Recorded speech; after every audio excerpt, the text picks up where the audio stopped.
All right, everybody, welcome back to another episode of Up the Thunder. It's episode 15, and fitting 15 because number 5, not 15, but kind of 5, Lu Dort, he's gone. It's kind of, I don't even know how to start talking about it, but boys, it is a sad day. I don't really know what to say. He's gone. Very sad. That was a great segue, Scott. Thanks. 15, 5. Do we even have a number 15 on the team? Probably. I don't know. It is super sad. So many good memories with Lou. I have a lot of thoughts on the trade as a whole, but a lot to remember with Lou, especially the Denver series and the 3 threes that he hit to keep us alive and ultimately winning a championship. But yeah, it's super sad. Yeah, I mean, he was I'd say the original kind of Presty guy when it comes to like extracting value outside of the draft. We did it at the end of the draft with Wiggins, and I know Joe was kind of picked up off the scrap heap, but I'd say Lou probably ranks number 1 in terms of kind of improbable like come ups, and he was with us through it all, from the dog days after the rush years. Like he was there during COVID in the bubble. That was kind of like his initial come up, and then he's just been with us ever since and was a critical piece of the title run. So really sad to see him go. Yeah, it's super sad because I mean, I don't actually know. It probably comes down to really minute details, but I think he was the longest tenured Thunder player left on a roster, right? A little bit longer than Shea? He had to have been, yeah. I think so. Yeah. It's just like, you're right. Like he's the beginning of this, like what we call the rebuild of this new Thunder. Like he started it all, and I mean he rebuilt himself. He helped rebuild this team. Like he helped like literally kind of rebuild OKC because like started making us a winning team again and like winning city. So just like tons of stuff to really like thank Lou for. And but he's a dog. I mean, I wonder if we're gonna be able to keep our dog mentality going after he's gone, or will Atlanta have it all? Will Atlanta be the dogs of the league? I'm low-key going to be an Atlanta fan, I think, next year. Yeah, same. Just between Dort and Wiggins, like, they're going to be very easy to root for. And Nikhil. And Kaysen's brother, what's his name? I did not even know that Kaysen had a brother and that he was in the league, so that's fun. He plays for the Hawks. Yeah, they're going to have a killer perimeter defense, by the way. Just like they have a team of all perimeter defenders. Yeah. I mean, so like, what do you think, Chase? I mean, we're clearly getting a little bit worse on defense. Not like we're still going to be a top defensive team with Hart and Chet and Kaysen and Caruso and even like Dub is an amazing defender. But I mean, we're clearly losing Lou, who was an all defensive like player. He was the best perimeter defender. Maybe not this season, but definitely was last season. Like I think we're gonna. I mean, what's gonna change? Yeah, I think I'll go like the negative side first. I think, we're losing like a certain toughness that Lou brings, and I think defines a lot of our defensive identity with him being gone. And I think Caruso is the other guy that really sets a tone as like a leader defensively. I think it was him and Lou. So like you got to hope that Caruso can at least replace like that heart that Lou brought to the team. And then you got to hope that Kaysen can develop into a similar style of defender. And like Kaysen was arguably a better defender. Like when you look at the on-off stats and like his impact defensively, but I think he's going to struggle against bigger guys, which is where Lou was able to kind of step in and really help us. So like there's a gap for us that Lou really filled that I think will fill we will fill that this next season. Yeah, I think there was nobody Mark really trusted more, it felt like at times, in terms of perimeter defense, like, because I think like the three of us would even admit, like, he was probably out there more than we ever even would have cared, especially like in this last playoff run. But Yeah. I think the reason why he's out there is because of his leadership on the defensive end and his kind of just like his relentless play style. It's very, I think it was inspiring to the team. It kept the team connected. And like, if anything, it was just like an intangible thing of he really embodied the spirit, I think, of like the Thunder's defense. 100%. Yeah. I'm wondering if, like those on-offs with Kaysen and him, like, I do believe that the numbers are right there. Kaysen had better on-offs than Lu, but it was always like Kaysen was a lot of times coming in that second unit. That helps a little bit for the on-offs. And yeah, Lu definitely had a down year offensively, especially in the regular season. I thought he played a bit better in the playoffs, but you could tell like even like you said, Mark trusted him, yes, but was also, he played 16 minutes in Game 7, so like that was far below what he would have played the season prior and in the Game 7. I think he probably played like 30 something minutes in that Game 7 versus the Pacers. So, yeah, I mean, it's going to be interesting to see like how our defense changes, and we got to see. I don't really think we actually did get to see how it would have changed with Lu not playing too much in the playoffs in that Spurs series, because the Spurs are just such a different animal that you can't really take like so much from that series. It'd be like, well, we're going to be, we couldn't defend them with Lu on or off, I don't think. That we were not stopping Wemby 90% of the time anyway. So I don't know. I think the biggest hit we're going to take is probably just like in that leadership, but it's going to be a defensive like step down for sure too. Right. Robbie, And as far as like trade goes, I mean, the trade itself, I know you've touched on this in our text thread, Chase, but it does seem, and the more I've read into it, it does seem that like it was clearly a financial decision. We weren't really trying to get it's clearly not been trying to get many assets back. And I recently just found out that 2 of the 3 second-round picks that we got from Atlanta are top 55 protected. So those aren't even really going to convey. Oh, jeez. Oh, that's terrible.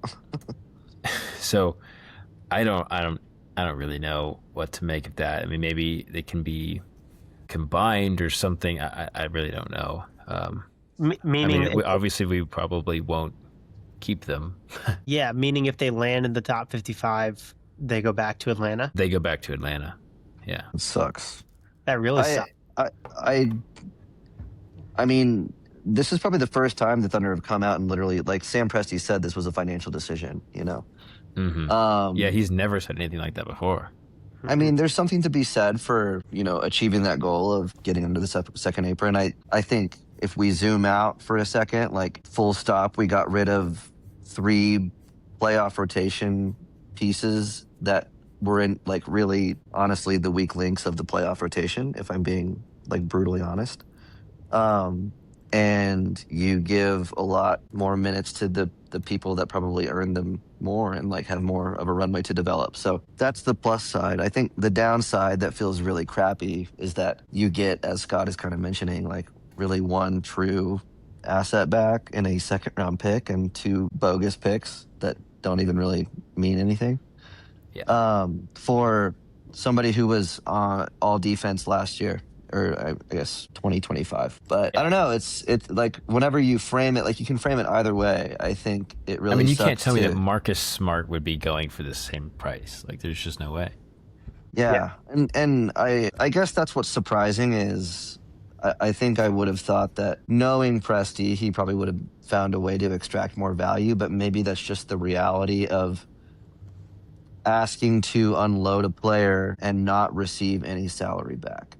I think if anything, Sam and Mark, like this kind of gives Sam ultimate flexibility now which is nice. So Yeah, I my my biggest like disappointment with this whole offseason is I think if you told me at the beginning of last year that we got back a handful of second round picks for Dort, Joe, and Wiggins, like I would have been really disappointed going into that season. And I mean, I am disappointed now just in that return. I think like that collection of players between Lu Dort, Aaron Wiggins, and Isaiah Joe, they're definitely worth at least one first round pick coming back or a cheap player that can produce for us. And so Totally.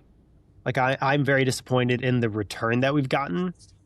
And I think that speaks a lot to the impact of the second apron on the league as a whole. I don't think that we're an outlier in those returns. I think like teams like us and the Spurs are going to face this as their team develops as well, where you have a lot of homegrown talent. Like you can pay for it. There's no real cap in terms of like being limited and paying for your homegrown talent, aside from you're going to be taxed to hell and super limited in the moves that you can make. And so it limits your it limits the market for your players when you're trying to move off of them. So I'm really disappointed in the return, but I think like whether or not Lu Dort is a canary in the coal mine for our team moving forward is going to be defined by what we do next season and what the ownership group does next season. Because if the ownership group decides they just don't want to be in the second apron at all, then like I hate to say it, but I think we've won our one championship and we're done with this team. yeah, I really Yeah. I hope that's not the case. Sorry, Rob, you cut out. For me, at least. Yeah, you cut out for me too. Oh. But I think what Rob was going to say was he's back. He's back. Sorry. Okay, here you go ahead, Rob. Okay, we're good. Yeah. But I think I was just saying that number one, Sam Presti said that this was a financial decision, and number two, that this is savings that will be applied to future rosters. So I think like I do feel encouraged from that standpoint. Because the way I view it is like if not extracting value out of this meant that we can pay Cason Wallace what he deserves next year, then to me it's like a no-brainer. You know what I mean? So that's just the point I want. Yeah, I mean I agree with that, and there's definitely something to like. I don't know. I'm sure Presti and Lou talked, and maybe they couldn't.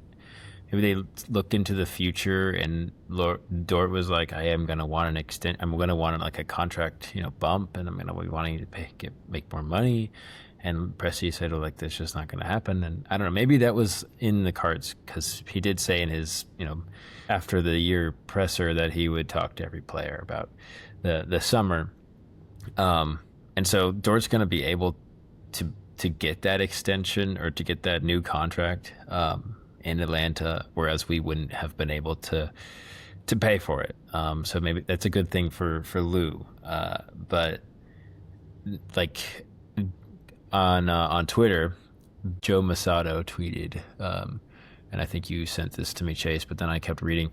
But he said that Sam Presti, this is a quote from Presti, says, "This was a financial decision. The impression I have been given is that the savings generated this summer and from being out of the tax the last several years will be reallocated to future teams." And then it says another important note from his quotes were, "We were comfortable being over the second apron with this team and how we are uniquely constructed." So Dort was essentially traded for tax savings, not because of the second apron restrictions and penalties. So it's just, I don't know, like you said, it looks a little like, I don't know if we're not willing to pay for this now. I mean, what are we going to be willing to pay for? I mean, the owners, they already are making the whole city of Oklahoma, OKC, at least pay for the new arena, pretty much. And they don't want to pay. Yeah, it's a few $1 million, of course, but like they're not moving on from Lou because of what NBA restrictions they would be. It would be the money restrictions that would come in. So I think that just does look a little bit slimy.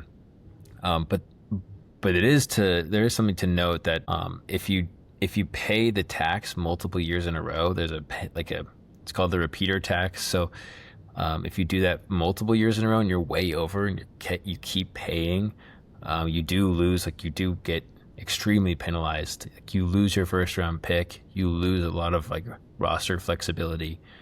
So I think that's something that they probably did think about. But if we're just talking about a single year of Lu Dort, a few extra $1 million, and to get the return we did, it just makes no sense to me that we are just not paying that to run it back with Lu Dort. Yeah, there's a piece of me that thinks we may even be better next year than we were this year with this collection of players, barring health. Yeah. Like, if AJ and J-Dub can stay healthy, I think like losing the Dort minutes, replacing them with AJ and Kaysen and McCain, and having more J-Dub, hopefully, like, I think this team can be even better, because the collection of players like AJ, Kaysen, and McCain, I think there's a lot of untapped potential there that we haven't, fully seen yet. And more minutes means more development, and hopefully those guys continue to get better. There's a defensive aspect, obviously, that we're losing with Dort, but like I think this is one. If I think about this move in isolation, I can get behind it. Like, I don't think the return is really what we should have gotten. I think we should have gotten more for Lu than we got, but it is what it is. And let me just ask you this: do you think the return that we got for Lu is worth more than what it would have just been running it back one more year with Lu? I would have preferred to scrap the money aside. Yeah. Like, I think there's two aspects to that. Like, this season, on its own, I would say I would much rather have preferred to have just kept Lu, have the depth, have him come off the bench and be a defensive enforcer and energy guy for this team to like try to go win a championship this year. And I think he elevates this team in that role, for us to be able to have a really good chance at getting another title. I think the other way to look at it is probably the way that Sam Presti and the ownership group are looking at it, which is long term. If we can save some money this year, we can pay AJ and Kaysen and give ourselves an extended window to win championships. If it turns out that next year they don't want to pay Kaysen and they don't want to pay AJ, like, that's when I get really concerned about the future. Yeah. And I would start to like really have my doubts about whether or not we're in the right hands with this ownership group. Mm-hmm. Speaking on his peak, there's a few stats that I think are really interesting. So the year that we won the championship, so the 24-25 season, it was his career best raw plus minus, his career best defensive win shares, his best defensive rating of his career best offensive rating, career high from three. He shot 41.2% from three that year. The whole season? The whole season. And he was first team all defense and fourth in DPOY. So like, I really do think we probably saw his peak the year that we won. When you list all those things out and you tell me we got one real asset, I'm like, I know. What is happening? I know that was last 2 years ago, but like, come on. I think Lu's going to get I think Lu's going to start in Atlanta. Shouldn't he? I mean, let's see. He'll get plenty of minutes either way. So, I mean, it's going to be... he might not start. So, CJ, Nikhil, Dyson Daniels, Jalen Johnson, and Okongwu. So, I mean, he might be sixth man, and then Wiggins could legit be seventh guy off the bench. And they're gonna be good, and they're gonna be deep. If Lu's not starting, and they're gonna be a good team. Yeah, to me, Lu and Dyson Daniels. I mean, the amount of times the Thunder, like, I've listened to Thunder pods saying, "Man, I wish we had Dyson Daniels. It would be so good with him." Now that like they're paired up together. Yeah, they're gonna. Yeah. Sad to see Lu go, and I have a few of Lu's top moments, quote unquote. I tried to scour the internet for the top Lu moments, and we're gonna go through them, and we can talk about them, we can rank them, but I'm gonna go with what I'm gonna give you my ranking, and we can go on what what you guys might change them. But I have as my number one Lu Dort moment is the 3 threes versus Denver Game 5 of the Western Conference semifinals. What a moment that was!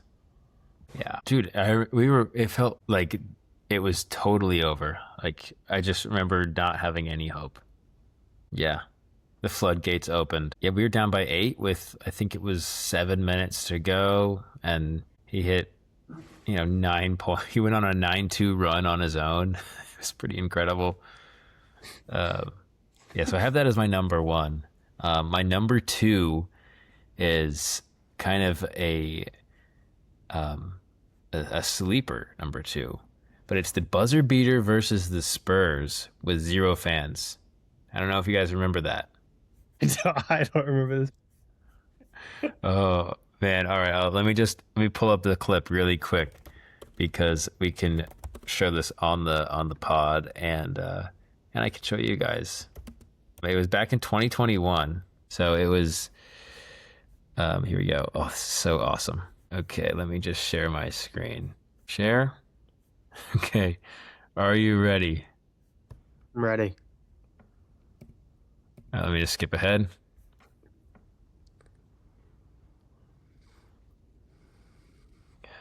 Oh, this part. Yeah.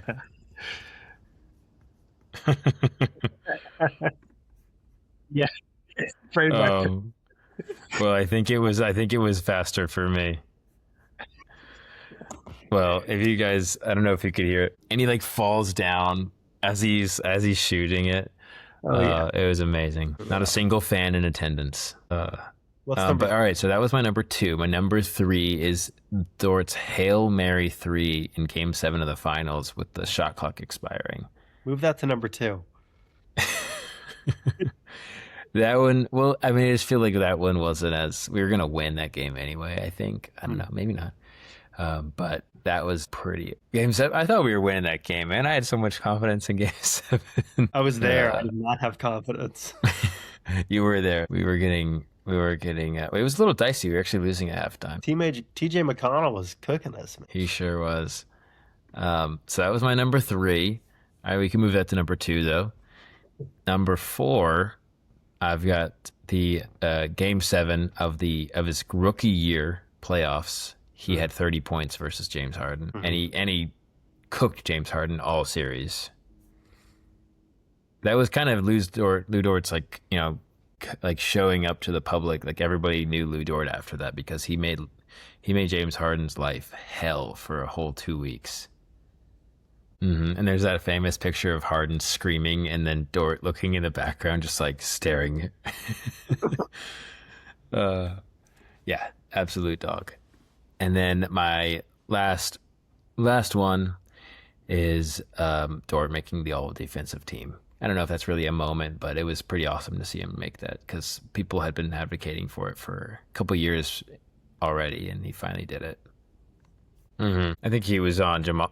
Wasn't he on Jamal? Yeah. We didn't see it as often. Yeah. It was actually, I just was looking back on some of my old like Lu Dort tweets earlier, and or like the tweets that I liked. And earlier this season, we played the Celtics, and Jaylen Brown had 21 points in the first half, and we ended up winning that game. And in the post-game press conference, Mark Daigneault was asked, like, how did Jaylen Brown score 21 in the first half and then 0 in the second? And then Daigneault's only response was, well, we put Lou on him. And it's like, that just goes, like, he's an absolute game changer. Jaylen Brown, who was having an MVP season, held to 0 points in a whole half. Like, Dort definitely still had his moments this year, even though he was maybe a step behind what he was in 2025. Like for the big teams, he still definitely got up for. Like the Knicks, he killed Jalen Brunson. I think we would have won that series if we beat the Spurs. I think we would have beat the Knicks because he matched up with Jalen Brunson so well. Yeah, he would have made it a lot tougher on him. I think I do, like, going back through this, I think that like it was easy to sort of underestimate Lu's impact last year. He did have a down year, and he was coming off, like we just talked about, his career best year. But I think like with the rise of AJ, and then we saw flashes where like Kaysen was super good this past year, that it was really easy to sort of discount his defense because of his offensive inconsistencies and woes. And he has like a Westbrook quality to him where there's some chaos to his offensive game where you just like he can really interrupt the flow of your offense. And I think that can, cast a shadow a bit on his defensive impact. So we're definitely going to miss him, and how you fill that hole is not easy. And I don't think it'll be a 1-to-1. It's probably going to be a shift in our identity as a team a bit to be more offensively focused. Yeah, which I don't think is a bad thing. I mean, the league is definitely an offensive heavy league, right? I mean, just always has been. Otherwise, Lu Dort would have made the All-Star team. It's like it is. We're going to be lacking on the defensive end, but our offense should take a jump, assuming McCain can continue to shoot in the high 30s or low 40s, and I mean, if Alex Caruso shoots like he did in the playoffs, which I don't think he will, but we're gonna be an insanely good team offensively. And people are also forgetting that Chet had laid an egg in that Spurs series, but was pretty much unstoppable in Phoenix and the Lakers series. Like, he was amazing. Yeah, I think I totally agree, and I think that we have the right coach in place to deal with that. Like, just everything that Mark says, like his whole MO is about maximizing the players that he has at his disposal. And so whatever the identity is moving forward, whether it's slightly more offensively focused, I think like he is going to get the most out of the players that he has to use. And I also have no doubt that he is a defensively minded coach. I think so too. Everybody that gets on the floor for the Thunder has to be able to play defense to a degree. Like you saw Joe progress throughout his career in OKC, and then even McCain last year, from the day that he got to OKC to totally in the playoffs, like he was a very different defensive player. So that I don't think that identity will go away, but I believe in Mark to maximize the players. How do we think the rotations are going to work now? I mean, are we going to get an AJ starter, or is Kaysen going to be the starter? And then if Kaysen does start, then who's going to take, because it was Kaysen taking Lu's spot, right? Who's going to take Kaysen's spot? Is it going to be AC as main to perimeter guy, or I don't really know. Yeah, could change matchup based. Yeah. Don't we have a 15th slot open right now, technically? Yeah, we do. Maybe we get Russ back on a vet men. Yeah, he's doing a great job developing other parts of OKC. Shout out Russ Westbrook and the OKC United. But yeah, I mean, we do have that 15th slot open, so it does beg the question: like, are we just gonna sign LeBron? Sign LeBron. Could sign LeBron. He did say he wanted to play for a contender. Don't think it would be us. How crazy would that be? It just wouldn't work. It surely wouldn't work. Oh, it would work. I think we would win a title. Like him before. We win a title. Think about it. So what's our if LeBron's on our team? Who is our what's our starting five? Is J-Dub coming off the bench? No. Shea, AJ, J-Dub, LeBron, and Chet start. And Hart off the bench. Hart off the bench. Kaysen off the bench, Caruso off the bench, McCain off the bench. Yeah, it'd be unbelievable. It'd be amazing. It will never happen. It'll never happen. Yeah, it's the whole LeBron thing is so annoying to me personally. I like LeBron, but he's just milking this decision. Like, just come on, man. I thought everyone was saying it's going to happen this weekend. Surely it's going to happen this weekend. Adam Silver even admitted like he's waiting to make the schedule until LeBron makes his announcement, because it'll affect the national televised games. It'll affect Christmas Day games and like opening week games. So like it's just whatever team LeBron goes to is going to have an immediate like bump of 20 games nationally televised. Haven't put any money on Kalshi yet, but I would say Golden State if I was a betting man.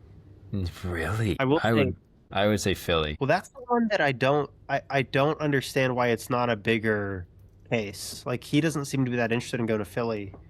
If I was But him, they have it as like the third most likely. is that right? Yeah. It seems like if I was him, that's where I would want to go. Like, I think that he would be the player that sort of puts them in a position to go contend. They have no four. Like he would fit seamlessly. Yeah, that's and he would be the leader. Like, yeah. because if he goes back to Miami, then it's like, obviously he's the leader over Giannis, but you have like these two mega stars of just LeBron and Giannis, and then you also have Bam. I just don't see how that threesome really works. And then going back to Cleveland, like you have two ball handlers already, and James Harden and Donovan Mitchell. So I don't know.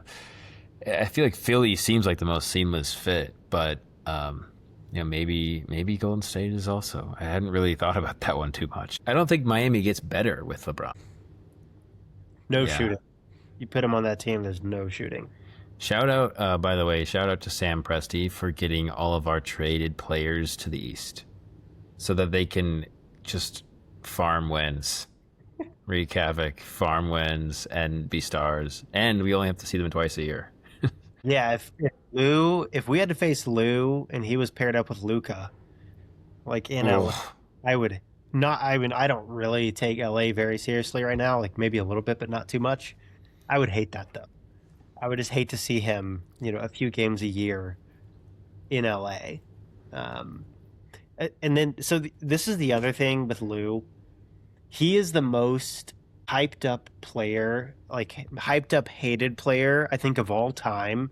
For no reason. Isn't really that hateable of a player. Yeah. Like, he's not a Draymond level dirty player. And I think now that he's gone, like, there's a part of me that really wanted him to be that guy, like to be the Draymond, really like muck it up sort of player. Mm-hmm. And I don't, as much as he did, he did some stuff. Like his record isn't clean. But like he did not take it to the next level. And I think if we had that kind of player on last year's team, like, I think we win another championship with a guy that is just like willing to go be nasty. You mean a guy willing to go hurt Wemby? I never said that. I know what you mean, though. At least go at Wemby when he has 5 fouls. Man, I just come mean, on. yeah, that's willing to like really go try to get under his skin, which I think New York did a good job of doing. Actually, was just rewatching some of the highlights from that Game 4 Knicks comeback against the Spurs, and they did such a good job of getting under Wemby's skin, just like not letting him, always like forcing his back to be to the basket, and like, yeah, I mean we have a lot to learn from that series, absolutely. So have either of you guys watch much of the summer league? Have you followed it? Have you known that we've gone 0-8, which is pretty impressive? We lost to the Nets tonight, by the way, by 18 points. Yeah. Well, I mean, there's some guys on the roster that if you touch their name on the app, the NBA app, it just says no info found. Like guys that don't exist, essentially aren't even real. They might be AI bots playing for us right now. I mean, yeah. But like probably guys that likely won't even make the G League are on our summer league roster right now. And one, I can't even remember what his name was, but he was our highest scorer tonight. He had 22 points. We played tonight? So, we played tonight against the Nets, and we lost. Mm-hmm. Yeah. Can I my take is I don't care. I don't. Yeah. But I agree with not caring about like wins and losses, but there is something to maybe take away about Mara and Sturts. Yeah. I tried to watch a little bit of the highlights of every game, and I never watched any actual games, but I watched highlights of the games. So I only saw like the good stuff for the most part. But towards the end of these like last few games that they played, they actually didn't play tonight. They just got pulled for health reasons. But they seem to be getting a little bit better with their like pick and rolls and like connecting with each other. But the first few games were really rough. They looked like, especially Mara, he looked kind of like a deer in headlights out there, which is just weird to me. He just won a national championship in college, and then you come to the NBA and you, first of all, he has zero conditioning. Like he is huffing and puffing after 5 to 8 minutes or so. He's only playing 15 minutes a game, 16 minutes a game. And he just doesn't, he looks a little bit afraid out there. And that's not what the Thunder need, is another 7-footer that looks afraid. Yeah. Go ahead, Rob. Yeah, I trust Presti. I mean, he wouldn't have picked him. I don't think Presti's the guy to look at the draft board and say, he's the best guy still available, let's grab him. Like, I don't think he's the kind of guy to do that. I think Presti definitely, he picks guys for a reason, clearly. I think Sturts is going to get some run. I think he will. He will. Probably more than Mara. Yeah, we haven't even seen Sorber play yet, which is a little unfortunate. I will say Mara did show some elite passing ability with some of he had a couple of like behind the back passes that were just like sick to cutting Barnheiser.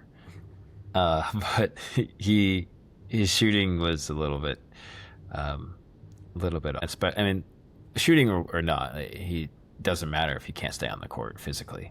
So if he can't, he's getting beat, up and down the court every single time for the most part. That just can't happen. And it won't. I'm sure he'll get a few minutes, and he'll probably come in garbage time a bunch. But he's gonna have a lot to learn from Chet and from Hart, and Jay will even. Yeah, it's a good thing we're deep at the center position now. I wouldn't have said that like a couple of years ago, even. Right. I think I don't think we're depending on Mara. No. But we are hopeful that he will be our guy in 4 years. Yeah, you got to hope that he can develop and condition himself to a point where he's able to play minutes. I honestly don't think he can play in the NBA right now. Like, just watching the little bit that I have seen of him in the summer league, I don't think that he is impactful enough with his skill set combined with his complete lack of conditioning. Like, I don't think he can stay on the court. And I do think his greatest two assets are his size and his passing ability, but I haven't really seen him like be a dog with his size. He has it, and I think that's helpful to him. But like, he's really slow-footed, and I don't think he asserts himself enough to like be super impactful with that. And then passing wise, he does have really good vision, but like you watch a guy like obviously he's not. I don't think Mara is going to be Jokic. But like, you watch a guy like Jokic, so much of the reason he's able to create for his teammates is he draws so much attention himself.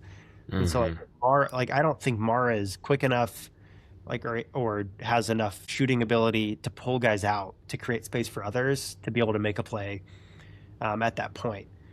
So I think that he just is going to be really limited until he is at least conditioned enough to go compete.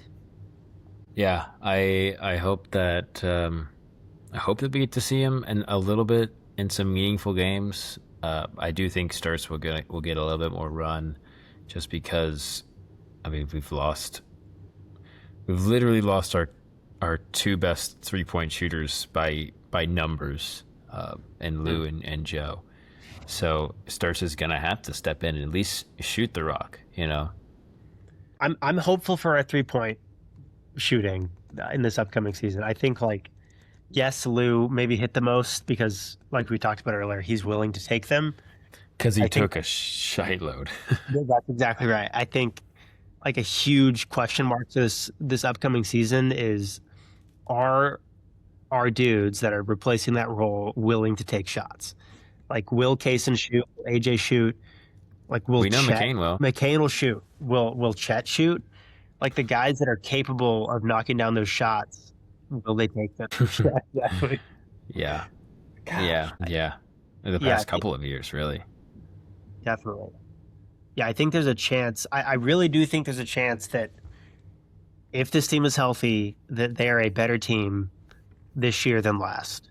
Like just as a whole, because the added opportunities for those guys. I need our second unit in practice to be running around with brooms taped to their wrists to be imitating Wimby's Wingspan. every practice. Like we got to learn how to play around it. Yeah. So, Chase, I already asked Rob this before we started. What do you think about Shay's new haircut? I think it looks great. We're talking about riveting things now. I'm happy for him. I think it looks fantastic. I wish I could do the same.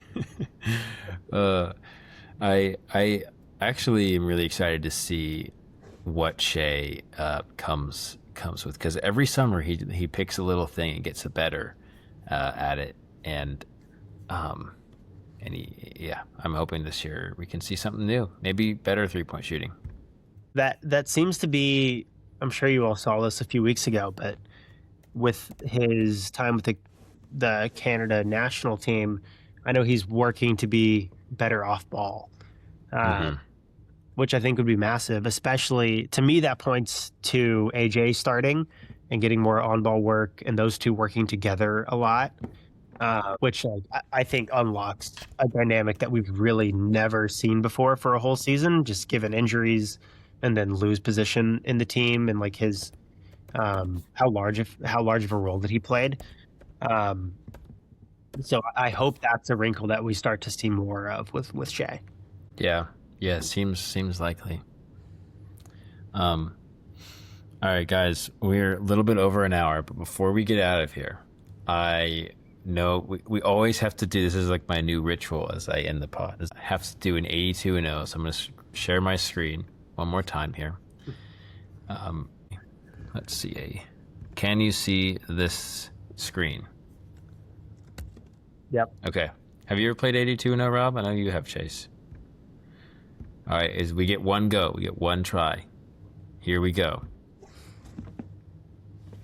We get the Knicks in the 2020 Knicks, 2020s Knicks. So we could do Jalen Brunson. Yep.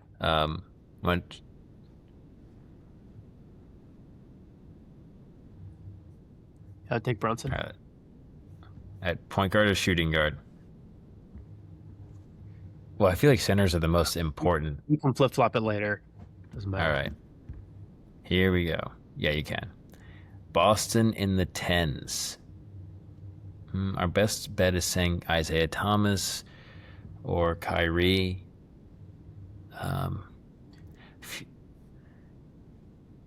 It's early Tatum. He's averaging 14 points a game. I'd take We Kyrie. could respin. We could also respin the era. Try to get a different era. Should we respin the era and get a different Boston? I feel like there's better Bostons out there. Ooh. Paul Pierce is our best option here. This is a tough one. Yeah, it's the best Garnett, I think.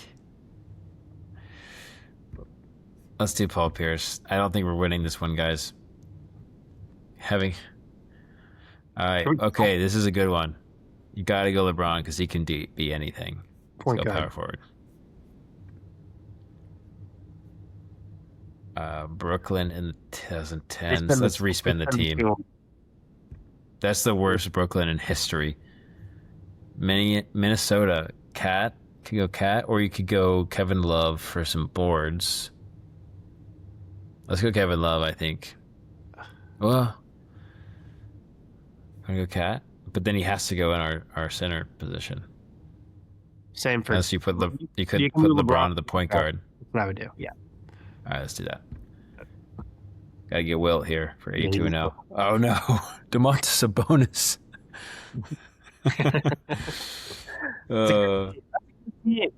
We went 63-13, guys. LeBron totally saved it.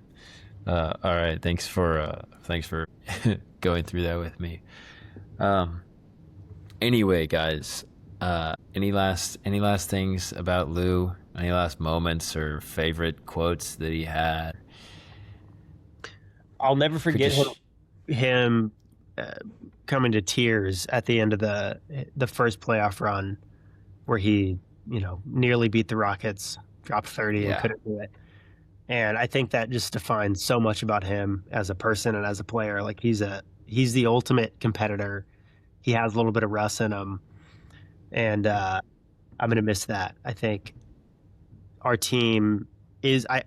I think that our team can overcome that like losing that, but he really is a huge piece of the heart of this team, and I'm gonna miss that piece of him for sure. Yeah, yeah. And let's not forget the positives that did happen. We got under the second apron, if that is something positive, and then we also got to re-sign Hartenstein, which is huge. I think to keep Hartenstein was one of the biggest things the Thunder could have done, and thank goodness they did it. Yeah, I mean, honestly, you got to feel a little sad for Shea, because there's multiple quotes out there of him saying that Lou's his best friend on the team, and that Wiggins was the best, the funniest guy on the team. So Shea's probably hurting today. For sure. I think before anybody draws conclusions, I think like you have to wait till next offseason and see what we do as a team. If they aren't willing to pay up next offseason, I would get really concerned. Mm. I wouldn't panic yet. I think Lou is a particular type of player that you can move off of. Whether or not you think we got the return we should have for him, which is a different question, I think he's the kind of player you can move off of. Your team can be better for it. But if you're not willing to pay a guy like AJ or Kaysen next year, I think that's where we run into some issues. Yeah. Well, and we wish Lu Dort all the best. Go to Atlanta and nail some moonballs. And when he comes back to OKC, as for Joe and Wiggins, they will all get, I'm sure, a video. It'll be interesting to see how the Atlanta game goes when they come back to OKC. Will we do 2 videos? I look forward to it. Will it be a combined video? That'll be a good one. Yeah. Anyway, guys, thanks for coming on the pod, and thanks for listening wherever you're listening. If you're watching on YouTube, which we are on YouTube now, we have a video pod here. So pretty first ever group video pod. Spotify, we're just doing audio, but if you want to watch things like the 82-0 that we do at the end of the episode, you got to watch on YouTube. Anyway, we will talk to you guys again very shortly. See ya.